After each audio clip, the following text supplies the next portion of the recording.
Imagine waking up one morning to find an entire family wiped out inside their own home. No forced entry, no signs of struggle, no frantic 911 call in the night. Just silence, thick, unnatural, chilling. And standing at the center of it all is a man who had spent years building his public image as a protector, a servant of God, and a trusted guardian of one of America's largest evangelical ministries. But behind that polished mask lurked a secret life, a double game, and a plan that would shatter a community and leave investigators stunned by its cold precision. This is the Chris Coleman case, one of the most disturbing examples of a man destroying everything he claimed to love in order to build a life he thought he deserved. The story begins in the small, quiet town of Columbia, Illinois, a place where families left doors unlocked and neighbors waved from front porches. Chris Coleman, a former Marine turned security chief for the ministry of televangelist Joyce Meyer, lived what looked like the classic suburban success story. A steady job, a well-respected employer, a wife who adored him, and two young sons who lit up every photo they were in. To the outside world, the Colemans were picture perfect. But the image was a carefully crafted illusion, and the truth behind it was already beginning to rot. Chris had met his wife, Sherry, years earlier when he was still a young Marine. She was bright, energetic, devoted, and full of life. Their relationship moved quickly, and soon they were married with two sons, Garrett and Gavin. Sherry documented her life constantly, photos, journals, videos. She celebrated birthdays, cherished milestones, wrote letters to her husband, and praised his successes. Her love for her children and her desire to build a meaningful, joyful family life were unmistakable. But behind her smile, something was wrong. Chris had begun to distance himself, emotionally and physically, and Sherry could feel it in the way he avoided conversations, in the way he traveled for work more than ever, and in the way he looked past her instead of at her. The shift didn't happen overnight. It crept in quietly, the way fractures do before a structure collapses. Chris had begun an affair with a woman named Tara Lintz, a longtime friend of Sherry's family. The relationship was passionate, obsessive, and secretive, and as Chris became more entangled with Tara, his guilt transformed into resentment. He didn't want to work on the marriage. He didn't want counseling. He didn't want to confront what he was doing. He wanted out, but not in a way that would require a divorce, public shame, or the loss of his high-profile job. His employer, Joyce Meyer Ministries, had a strict policy against adultery, and Chris knew that if his affair became public, he would lose the prestige, income, and power he had spent years building. That fear would become the seed of something monstrous. In late 2008 and early 2009, a strange pattern began. Chris and his family started receiving threatening emails. At first, they seemed random, crude, hostile messages filled with accusations about Chris's work and personal life. The anonymous sender claimed Chris had wronged someone and would pay the price. Then the tone escalated. The threats became more specific, more violent. The emails spoke of harming Chris's family, of getting revenge, of making him suffer where it hurt most. Chris reported the threats to his supervisors and to police, painting himself as a man being targeted because of his job protecting a celebrity preacher. Investigators took the messages seriously, opening a case and monitoring the situation. But the messages weren't coming from an angry outsider. They were coming from Chris. Unbeknownst to police, he was using a fake email account and sending the threats himself, laying a foundation for a narrative he intended to use later. A phantom enemy, a shadowy stalker, an intruder who hated him enough to hurt his family. By constructing this false trail, Chris was setting the stage for what he believed would be the perfect crime. As the threats continued, Sherry became increasingly frightened. She confided in friends and family, telling them that something wasn't right. Chris, meanwhile, grew more detached. He spent more time texting Tara, promising her a future together, promising her a fresh start, promising her the life he believed he deserved. Their messages were intimate, passionate, and shockingly transparent. He told her he loved her. He told her he wanted a new life. And in his mind, the only obstacle standing in the way was his wife and children. By early 2009, Chris was suffocating in his double life. He was lying to his employer, lying to his friends, lying to his family, and lying to his wife. But the most dangerous lies were the ones he told himself, that he could erase his family and start over, that he could outsmart the police, that he could build a future on the ruins of what he destroyed. His arrogance, his entitlement, and his obsession with Tara had pushed him to a line that most people never even approach. And on May 5th, 2009, he crossed it. That morning, Chris left for the gym early. Too early, investigators later realized, and claimed that when he returned home, he couldn't reach Sherry or the boys. He said he knocked, called, texted. Nothing. So he contacted a neighbor, a police officer, and asked him to check the house. When the officer entered through an unlocked window, he made a discovery so horrifying that even veteran detectives struggled to process it. Sherry was found strangled in her bed. Garrett and Gavin, just 11 and 9 years old, were also found strangled in their rooms. There was no forced entry, no sign of struggle, no evidence of an intruder. The scene was staged, but not well. And the moment investigators stepped inside, the facade Chris had tried so hard to maintain began to crumble. Officers immediately noticed something off about Chris's behavior. He wasn't inconsolable, frantic, or broken. He wasn't asking who did this or begging police to save his family. Instead, he appeared detached, subdued, and oddly focused on details that didn't matter. When investigators mentioned the threatening emails, Chris leaned into the story, repeating it with the confidence of someone who had rehearsed every line. But the cracks were already visible. The time of death didn't match his timeline. The staging was sloppy. The handwriting on the spray-painted messages inside the house looked suspiciously familiar. And the threatening emails, which police had traced, led back to Chris's own laptop. Piece by piece, the truth emerged. Chris Coleman had murdered his wife and 2 sons in cold blood, strangling them one by one, and then staged the scene to look like a targeted attack. He had sent threatening emails to himself for months to create a motive for a fictional killer. And all the while, he was texting his girlfriend, promising her that soon they would be together. The brutality of the crime stunned the nation, not only because of its violence, but because of its calculation. Chris had killed not in rage, but in pursuit of convenience. He wanted a new life.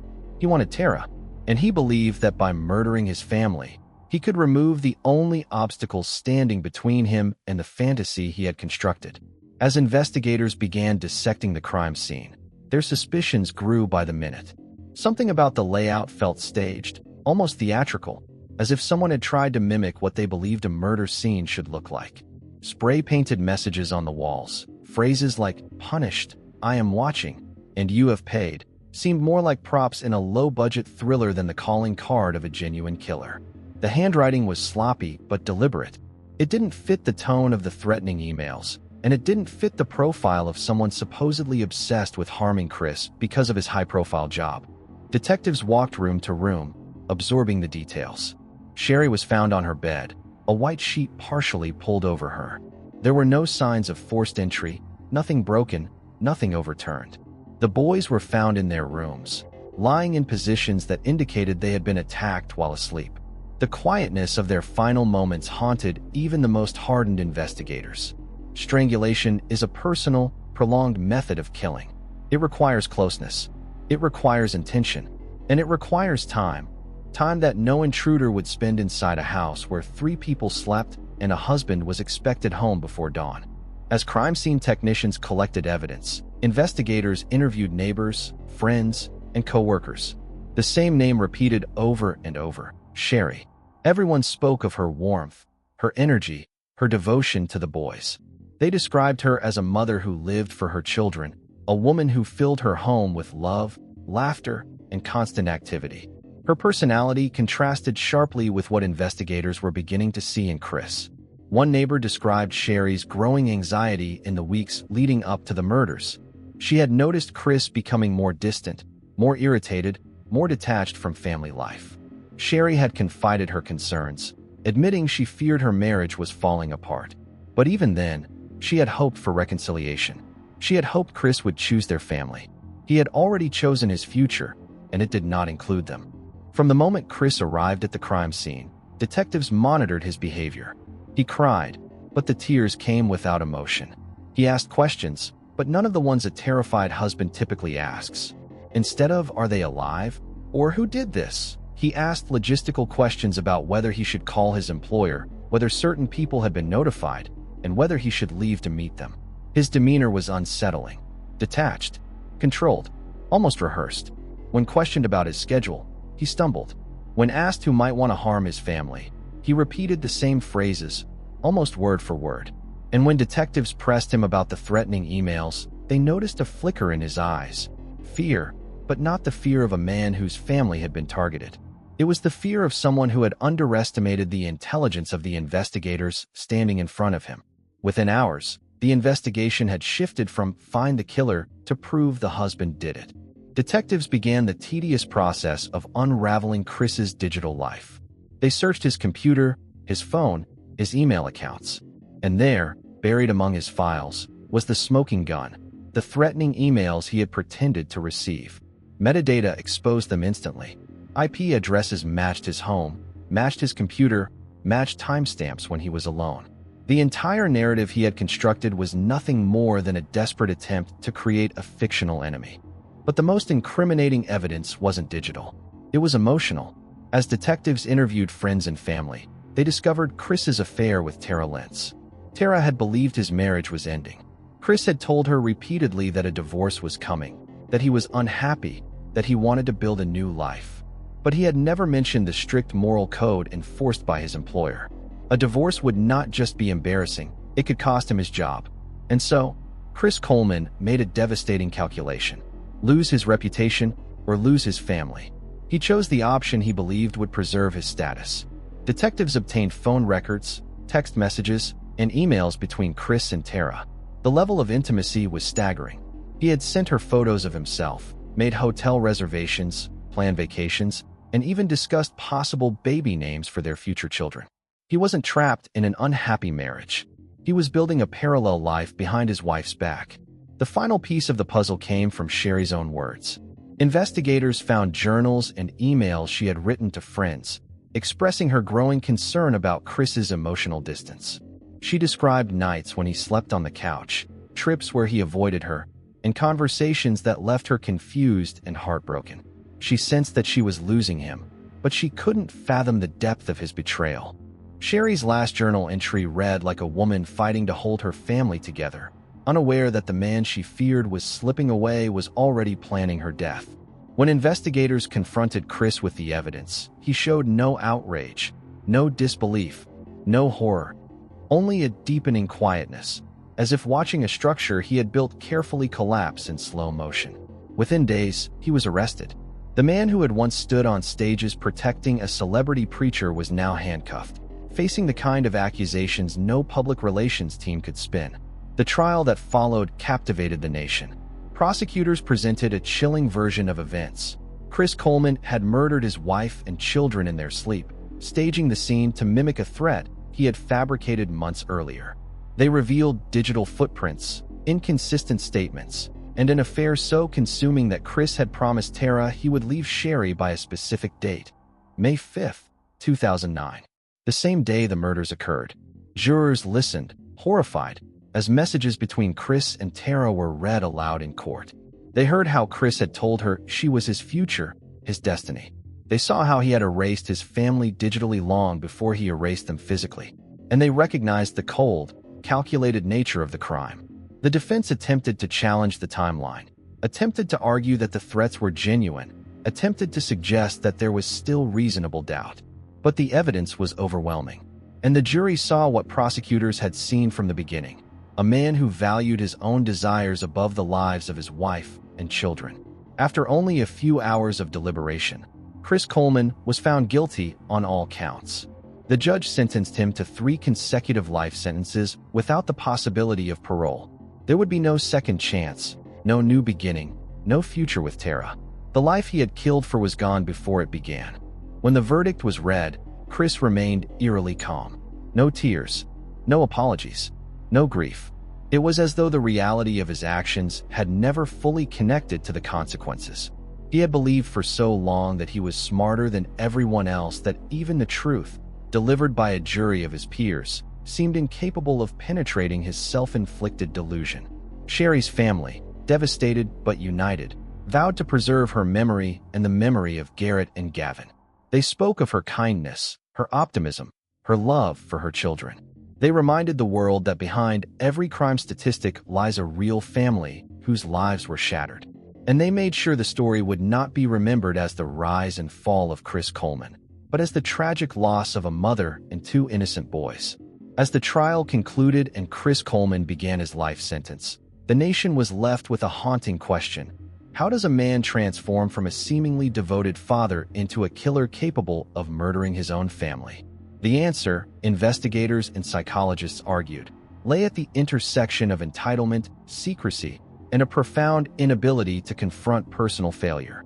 To understand Chris's mindset, experts examined both his past and the traits that emerged during the investigation. His military background emphasized discipline and control, qualities that, when healthy, support structure and responsibility. But in Chris's case, discipline had morphed into rigidity, and control had become domination. His role at Joyce Meyer Ministries placed him in a high-visibility, high-authority position, reinforcing his belief that he was important, respected, and untouchable. People in his life were expected to accommodate his needs, his moods, and his privacy. Sherry had done so for years, often ignoring her own emotional well-being to maintain stability for their children. But the real fracture came when Chris entered into a relationship with Tara Lentz. To him, Tara represented a version of himself he wanted to become, admired, desired, free from responsibility, unburdened by commitments he no longer respected. She encouraged him, validated him, and gave him a fantasy that he could step into a new life without consequence. And Chris, whose identity had increasingly become tied to external praise, clung to that fantasy with obsessive determination. Psychologists later described his behavior as indicative of malignant narcissism, a combination of entitlement, lack of empathy, and an inflated sense of self. Whether officially diagnosed or not, the traits manifested clearly. Chris saw his family not as individuals with lives of their own, but as obstacles standing between him and the life he believed he deserved. Divorce would damage his reputation. Disgrace would threaten his job. Losing Tara would threaten his fragile ego. In that twisted logic, murder became a solution rather than a moral impossibility. As footage from interviews and interrogations circulated publicly, viewers were struck by Chris's demeanor. While Sherry's friends sobbed and relatives mourned openly, Chris appeared controlled, composed, and oddly neutral. The same face he had shown to investigators in the hours after the murders reappeared in court throughout the trial. He did not seem to grieve, and he did not seem to struggle with guilt. Instead, he behaved like a man inconvenienced by circumstances he believed should have gone differently. One particular moment caught the attention of analysts. When detectives first informed Chris of his family's deaths, he responded not with disbelief or panic, but with a sort of flat, expectant stillness. As though he already knew. As though he had prepared himself for the performance he expected to give. For many who followed the case, this lack of emotion became one of the most disturbing aspects of the story. If grief is the natural human response to loss, what does it mean when someone shows none at all? In the aftermath of the trial, investigators and journalists reflected on the warning signs that had been present but overlooked. Sherry had expressed concerns about her marriage, noting Chris's emotional withdrawal and increasing secrecy. Friends and family had sensed tension. Chris had become more controlling, more dismissive, more irritated when Sherry attempted to connect or discuss problems. But because he was outwardly functioning, maintaining his job, participating in public events, appearing stable, few suspected the depth of his internal unraveling. It is a chilling reminder that danger does not always appear violent, chaotic, or explosive. Sometimes it appears calm, composed, and polite. Sometimes it wears a uniform or sits quietly in a church pew. Sometimes it smiles for family photos while harboring thoughts too dark for ordinary imagination. The Coleman case also ignited nationwide discussions about the psychology of family annihilators, a rare but profoundly disturbing type of offender. Such individuals, overwhelmingly male, often kill not out of sudden rage, but out of a warped belief that they are correcting a problem, reclaiming control, or escaping a situation they believe diminishes their identity. They tend to be outwardly successful, socially accepted, and well integrated into their communities. But behind the facade lies a growing dissatisfaction, a breakdown of ego, and a desperate desire to preserve their public image at any cost. Chris fit the profile with unsettling precision. As the story gained traction, media outlets began exploring the contradiction between his public persona and private intentions. How could a man tasked with protecting a prominent religious figure destroy his own family? How could someone who projected such confidence harbor such fear of exposure? And how could a relationship based on deception inspire violence of such magnitude? Documentaries and investigative specials highlighted the eerie contrast between Chris's professional world and his crime. Joyce Meyer Ministries, built on messages of faith, forgiveness, and moral discipline, had unwittingly employed a man planning one of the most calculated domestic homicides in modern history. When the affair and the emails came to light, the organization cooperated fully, expressing shock and sorrow, and distancing itself from the man who had betrayed not just his family, but the values he publicly represented. Meanwhile, Sherry's family continued to fight for her legacy. Their grief was immeasurable. Sherry had been a beloved daughter, a dedicated mother, a friend whose optimism brightened every room she entered. Her loss left a void that no words could fill. And for Garrett and Gavin, two young boys who never had the chance to grow up, the tragedy was even more profound. Their lives were stolen before they truly began, sacrificed for a fantasy that existed only in their father's mind. Community members built memorials, held vigils, and organized charity events in honor of Sherry and the boys. Their photos appeared on posters, candles, and tributes.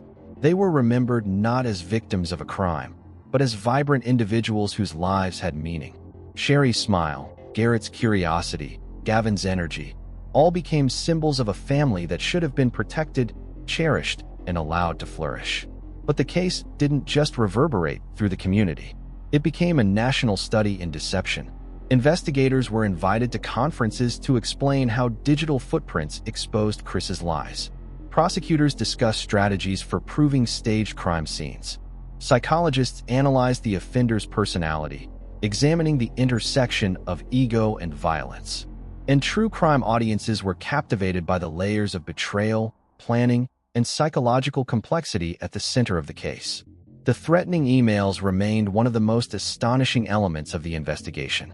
Chris had crafted them meticulously, believing they would serve as the perfect foundation for an alibi. But technology, something he underestimated, betrayed him. Devices track, record, and archive. And Chris's digital trail, rather than creating a phantom suspect, pointed directly back to him. Even years later, criminologists cite the Coleman case as a pivotal example of how staged threats can be unraveled through digital forensics. The emails were meant to create a story. Instead, they became one of the most damning pieces of evidence in the entire trial. As the dust settled and the case reached its grim conclusion, the final question was one of motive. Why not divorce? Why not confront the truth? Why choose murder over honesty? Experts point to the dual life Chris had created. In one world, he was Sherry's husband, a father of two, and a respected figure in a religious organization. In the other, he was Tara's lover, dreaming of a carefree life unburdened by obligations. A divorce would collapse both worlds. His reputation would be ruined. His career would be at risk. His fantasy would crumble. Murder, in his mind, was the one option that protected his image. It is a chilling truth. For some individuals, their public identity is valued more than human life. In the months following the trial, as the Coleman house sat empty behind police tape and the community struggled to reconcile what had happened, journalists revisited the timeline again and again, searching for moments where intervention might have changed the ending. Could someone have recognized the danger earlier? Could the system have caught the false threats? Could Sherry have been protected? These questions became central to the national conversation, though answers were far more complicated. Domestic homicide cases often follow patterns that can be difficult for outsiders to detect. In Chris's situation, the outward life he portrayed was so orderly, so stable, and so deeply tied to a religious community that danger seemed almost unthinkable. He did not fit the stereotype of an explosive abuser, and there were no police calls, no visible altercations, no dramatic confrontations witnessed by neighbors. His violence did not emerge through arguments or hands raised in anger. It developed silently, in hidden corners of his mind, fueled by resentment, entitlement, and a need to preserve his image at all costs. Sherry sensed something was terribly wrong. Yet her attempts to reach Chris emotionally only widened the distance. She could not have known that he had already begun writing the script that would lead to her death. She could not have known that the threats he shared with her were being typed on the same device he used every day. And she could not have known that every attempt she made to save their family was being interpreted by Chris as a reminder of the life he wanted to escape. This divide between perception and reality became one of the most studied aspects of the case. Experts highlighted how the illusion of normalcy, especially in suburban environments, can mask profound emotional fractures. One detective described the Coleman case as a perfect storm of secrecy and self-deception, emphasizing that criminals like Chris often rely on the assumption that no one will question them. Their confidence becomes their camouflage. Meanwhile, inside the courtroom, the trial transcripts continued to reveal disturbing layers of manipulation. Investigators testified that Chris had strategically timed his workout on the morning of the murders. Surveillance footage from the gym did not align perfectly with his narrative, suggesting he had created a window of time where he could commit the murders without drawing immediate suspicion. Cell phone data indicated that he was awake earlier than he claimed, moving around the house at hours when he insisted he was sleeping. One of the most unsettling details was that the boys were found in sleeping positions, their blankets still pulled up.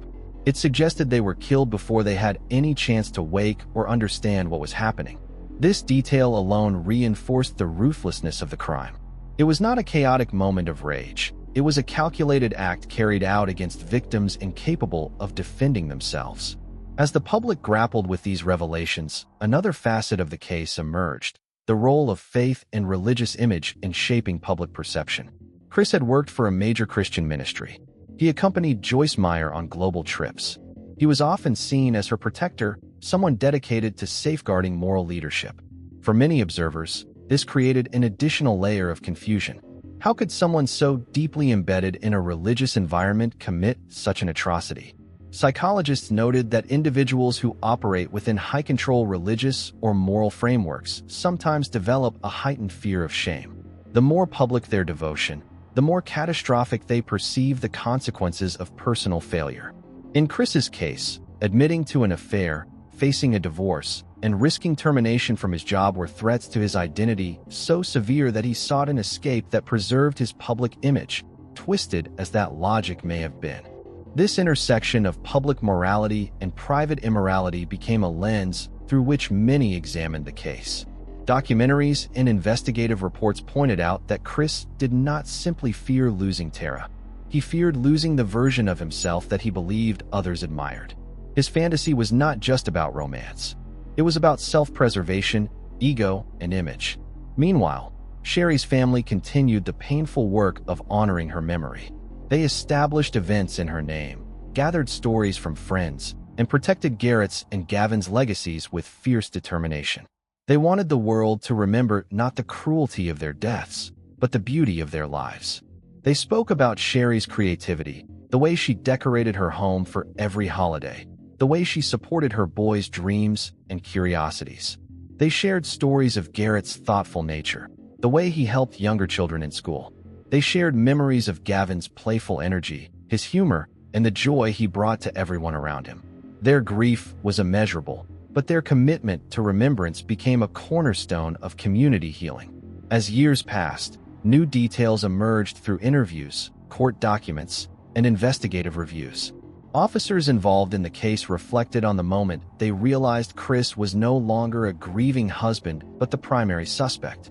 They spoke of subtle inconsistencies, how his timeline shifted, how his emotional reactions seemed mismatched, how he focused on his own safety rather than asking about his family. They recalled how Chris attempted to control the narrative, insisting he was a target long before any evidence suggested otherwise. One investigator noted that Chris seemed more worried about his job than his family's safety. When discussing the threatening emails, he frequently asked whether Joyce Meyer had been informed, whether his position was at risk, and whether the ministry planned to address the threats publicly. His self-interest consistently overshadowed concern for Sherry and the boys. These observations strengthened the prosecution's argument that Chris's motive was driven not by fear, but by selfishness.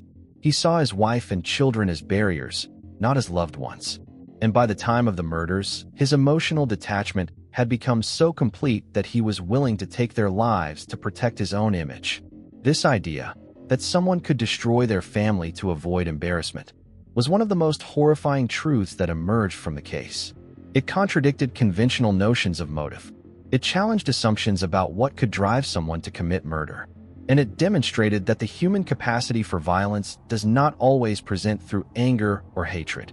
Sometimes it presents through cold calculation. As more interviews surfaced, Tara's perspective also came into focus. She insisted she had no idea Chris would ever harm his family. In her testimony, she described him as gentle, protective, and romantic. She believed he was trapped in an unhappy marriage. She believed he would eventually be honest with Sherry. And she believed divorce was inevitable. Her shock, once the truth came out, mirrored that of the community. She had been woven into Chris's fantasy, unaware of the deadly consequences unfolding in the background. Her involvement introduced another painful layer, the realization that she, too, had been manipulated. Chris had crafted a world where she played a central role, telling her half-truths, editing narratives, and presenting himself as a victim rather than the architect of his family's destruction. Tara became both a participant in his secret life and an unknowing pawn in his deadly plan. As documentaries continued exploring the case, filmmakers emphasized these layers: how Chris controlled every facet of the narrative, how he tailored his stories for each audience, how he relied on the trust people placed in him to mask the growing darkness within. The result was a portrait of a man whose desire for admiration outweighed his capacity for empathy. Yet despite the extensive coverage, one element remained at the heart of every retelling: Sherry's humanity. Her journals, her photos, her videos, her letters, all revealed a woman committed to her family. She cherished her marriage even when Chris had already abandoned it emotionally. She protected her children fiercely, and she worked tirelessly to maintain a warm and stable home. Her story was one of love, resilience, and hope, tragically overshadowed by the choices of the man she trusted most. Today, the Coleman case is remembered not just for the crime, but for its lessons. It reminds us that appearances can be deceptive, that danger can hide behind smiles, and that the most devastating threats may emerge from those closest to us. It challenges our assumptions about motive, morality, and the limits of human selfishness. And it stands as a stark warning about the consequences of unchecked deception. In the years that followed Chris Coleman's conviction, the case remained a subject of intense public interest, not because of courtroom theatrics or sensational twists, but because of the disturbing clarity with which it illustrated the dangers of hidden lives. Commentators, criminologists, and true crime researchers studied the case closely, each searching for meaning in what seemed to be a senseless act of self-preservation. How could a father choose destruction over honesty? How could a husband who had once promised devotion decide that murder was a cleaner solution than divorce? These questions echoed through documentaries, investigative specials, and academic papers. For investigators who worked the case, the memories remained vivid. Many later reflected that it was not the violence alone that haunted them, but the calculation. Strangulation requires physical proximity and prolonged effort. It is a deeply personal method, and it often reveals emotional motives that stabbing or shooting might obscure. Yet in Chris's actions, detectives found no emotional impulse, only purpose. It was a chilling reminder that not all murders are committed in heat or chaos. Some are committed in silence, in shadows, by individuals who believe they are correcting an inconvenience rather than committing an atrocity. Details from the investigation continued to surface over time. Officers described the eerie stillness inside the Coleman home, the unsettling contrast between the peaceful appearance of the victims and the brutality of the act. The boys were found lying in positions that suggested they were asleep or only beginning to wake. Sherry's room showed no signs of struggle. She had likely been attacked before she understood what was happening. The absence of noise, the absence of resistance, added to the horror. The victims had no chance to survive. Their trust had been used against them. Digital investigators also reflected on the significance of the threatening emails. Chris's attempt to create an external villain revealed both his confidence and his naivete. He underestimated how easily digital trails could be traced. He failed to consider that metadata, timestamps, and IP addresses formed a forensic fingerprint. And he didn't anticipate how quickly investigators would replicate his online activity and uncover his deception. What he imagined as a brilliant cover story became the unraveling thread. Meanwhile, legal analysts studied the trial transcripts, focusing on how the prosecution methodically dismantled Chris's narrative. They highlighted how circumstantial evidence, often undervalued in public perception, can become devastating when it converges from multiple directions. Phone records, timelines, behavioral inconsistencies, digital footprints, and motive all pointed to the same conclusion. Each piece alone might have been explainable. Together, they formed a mosaic of guilt. But even as experts dissected the case, one truth remained central. This crime was not about passion, impulse, or uncontrollable emotion. It was about a man who valued his projected image more than the lives of his family. Sherry's family continued to speak publicly about healing, forgiveness, and the importance of remembering the victims over the perpetrator. They shared memories of family trips, holiday traditions, and the joy the boys brought into their lives. They described Sherry as a woman who loved fully, who believed in second chances, who faced challenges with resilience. Her absence left a void that could never be filled, yet her legacy endured through the stories told by those who cherished her. To honor Sherry and the boys, friends and relatives organized memorial runs, community gatherings, and scholarship funds. These events served not only as remembrance, but as a reminder of the importance of early intervention in troubled relationships. Advocates used the case as a platform to discuss emotional abuse, manipulation, and the subtle warning signs that can sometimes precede violence. Sherry's story became a call for awareness, a plea for people to listen closely when someone says something feels wrong at home. Documentarians later revisited interviews with Sherry's friends, who recalled small details that seemed innocuous at the time but became significant in hindsight. Chris's dismissive comments, his coldness, his increasing secrecy, his unwillingness to attend counseling, the sudden change in mood around holidays, the nights spent sleeping separately. These fragments, once scattered and ambiguous, assembled into a coherent pattern after the tragedy. They illustrated how control and resentment can escalate quietly, without dramatic confrontations or obvious threats. In the true crime community, the Coleman case also sparked conversations about the nature of evil. Many argued that true evil is not found solely in explosive violence or theatrical cruelty, but in the quiet, calculated decision to trade human lives for personal convenience. Chris did not act out of uncontrollable rage. He acted out of desire, for freedom, for admiration, for a life he believed he deserved more than his family's right to exist. That cold calculus disturbed even seasoned investigators. The case became a powerful example for criminology students studying family annihilators, a term used for individuals who murder their own spouses and children. Researchers identified several themes consistent in Chris's behavior: perceived loss of control, fear of public humiliation, narcissistic traits, and the desire to maintain an image that no longer aligned with reality. They noted that these offenders often see their families as extensions of themselves rather than individuals with independent identities. When the facade of perfection begins to crumble, they view their family members as problems to be removed rather than people to be protected. Years later, interviews with prison officials revealed that Chris Coleman adjusted to incarceration with the same emotional detachment that marked his behavior during the investigation. He maintained routines, avoided conflict, and rarely expressed remorse. When he spoke about his case, he framed himself in passive terms, rarely acknowledging full responsibility. To psychologists, this further confirmed the depth of his narcissism. To the public, it reinforced the belief that his actions stemmed not from emotional turmoil, but from a chilling absence of empathy.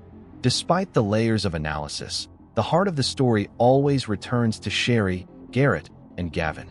They were a family with dreams, routines, hopes, and futures.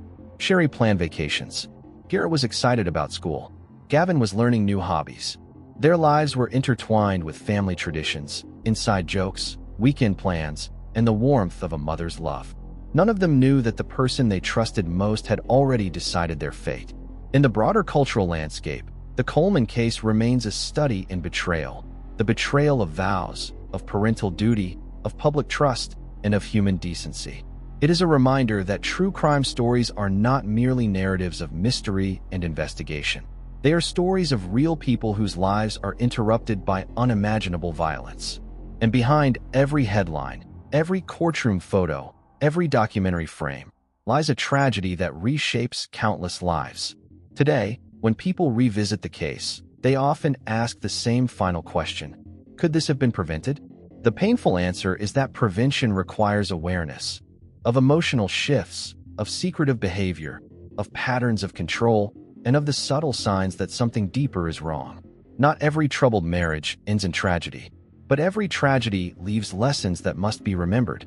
Sherry's legacy, and the legacy of Garrett and Gavin, lives on in the people who continue to share their story, not as a spectacle, but as a reminder. A reminder to listen, a reminder to pay attention, a reminder that love should never be taken for granted, and a reminder that even in the darkest stories, the victims deserve to be remembered not for how they died, but for how they lived.